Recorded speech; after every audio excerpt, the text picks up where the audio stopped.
Hello everyone, good morning সকলকে। আজকে অনেক সকালে আমার সকালটা হয়, এই মোটামুটি 5টার দিকে। সকালবেলায় চোখ খুলে দেখছি বর কোথাও একটা যাচ্ছে, আর সেটা আমি ভাবলাম যে আচ্ছা কটা বাজে যে ও উঠে গেছে আর আমি এখনও উঠিনি। উঠে দেখছি 4:45 বাজে।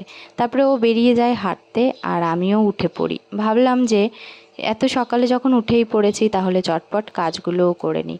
সেই মতো আমি সকালবেলায় আমার সমস্ত কাজ করে নিই, বিছানা টিছানা তুলে নিই। আর আমার সকালবেলায় ঘুমটা ভাঙতেই চায় না। আর কিছুদিন ধরে গরম যা পড়েছে, রাতে আর কয়েকদিন পরে ঘুমও হবে না, আর সকালবেলায় ঘুম ভাঙবে না। যদিও আমার সকালে 7টায় টিউশন থাকে বলে আমাকে 6টার মধ্যে উঠে যেতে হয়, তবে আজকের ওঠাটা একটু বেশি ফাস্ট হয়ে গেছে। এত সকালে আমার ওঠার অভ্যেস নেই। আর আমার শাশুড়ির এখন সেন্টার সকাল 7টায়। মা আর আমি প্রায় একই টাইমে উঠি আর একই টাইমেই বেরিয়ে যাই। বাবান আর ওর বাবা বাড়িতে থাকে। বর যেহেতু আজকে থেকে আবার হাঁটা শুরু করেছে, সেহেতু ও সকালবেলায় অনেক বাজার টাজার করে নিয়ে এসেছে। আর আমি এদিকে সব কাজ করে রান্নাও বসিয়ে দিয়েছি। আর দেখো পড়াতেও চলে